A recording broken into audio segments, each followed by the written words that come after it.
for today's art challenge, we're going to try grid drawings. The technique using grids for grid drawings, helps you reproduce an image accurately.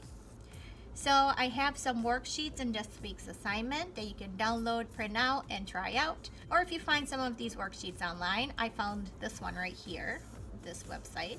You can also download those, print it out, and use it as well. There's some cool ones out there with superheroes and whatnot. So if you don't like any of the ones from the assignment, you're welcome to try and research and find a grid drawing that you would like to try. So in a reference picture of a grid drawing, there's going to be the picture that you're going to draw, and there's going to be these lines. And these lines are going to make a bunch of squares, which are called the grids. So if you look at this hand, it might seem like it's really hard to draw all of these details and draw so realistically. But if you focus on just one grid, one of those squares at a time, then it's not really that hard. That's just a little bit of a line. If you look at the next grid, it's just another little bit of a line with two little lines coming out. So it kind of helps your mind focus on one thing at a time instead of being scared of drawing the whole thing. So one way to make sure that you're focusing on one thing at a time is to really carefully look at the grid and find the same grid on the bottom sheet. So I have 1, 2, 3. I'm going to focus on this grid right here. So I'm going to go 1, 2, 3, and now I know that this square, this grid, is going to be the same as this grid. So there's just a little bit of line right here. So I'm just going to draw a little line right there. The next grid, right here, I'm going to draw it next to it, and it kind of comes in and out, and there's some skinnier lines coming out like this. The next grid connects here, goes up out to the middle, and then the next grid here is above. And it's just that little bit. See how you're only doing a little bit of a line at a time.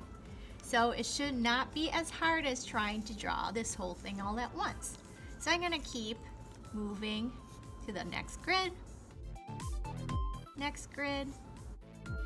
And if you get lost and forget where you are, just count. That's the nice thing about grids. So if I count my next one, I forgot where it was. I can count 1, 2, 3, 4, 5, 6, and 2 from the top. So then I would go 1, 2, 3, 4, 5, 6, 2 from the top. I know that I need to focus on this grid next.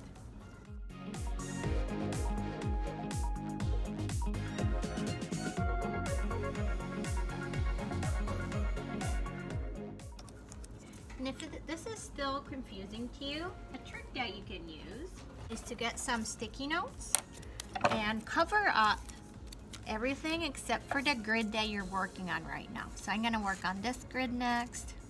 So I'm going to cover that up. Cover that up. Cover that. And cover that. So now I can just see that part of the grid. So now it'll be easier to draw. So it's going to be a little bit more work because you have to move these around when you go to the next grid. So my next grid is right here.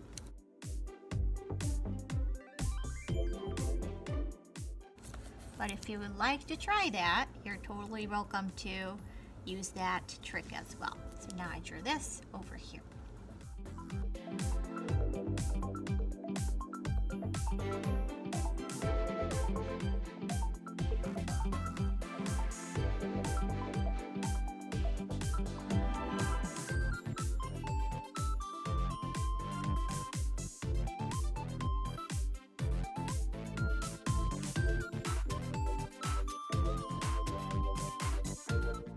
And when you're done with the bigger shapes, make sure you go in and do some details.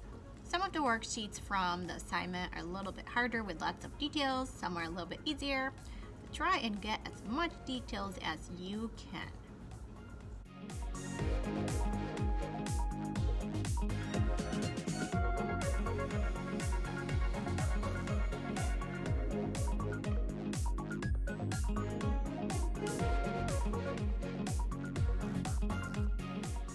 Okay, so now I finished my grid drawing with the pencil, but because the grid is kind of in the way and it makes it harder to see our image, let's trace it. I'm going to use Sharpie marker. And if you have one of the ones that have different line weights are the thicknesses of the line. Like this is thick over here, thin over here.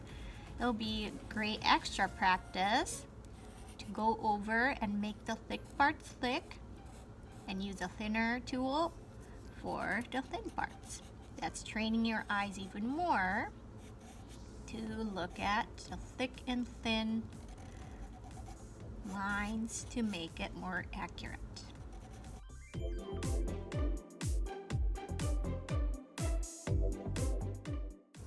I'm doing the thicker lines first, and then I think I'll switch to a skinny Sharpie to do the thin lines.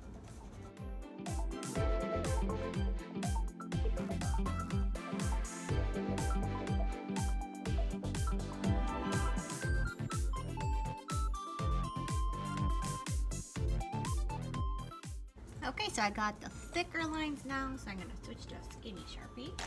And I will start tracing the little details, the wrinkles of the hand. Now, even if you're just tracing, it would be a great idea to look at the original image too.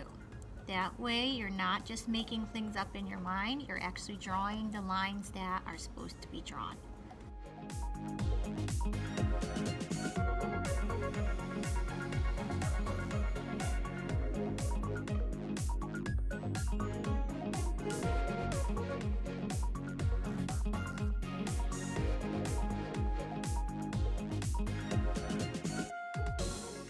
Okay, so now my picture is traced. So I would like you to actually color your finished grid drawing as well. So color the positive space that's inside of the lines and also color the background. And please send me your finished grid drawing that is colored this way.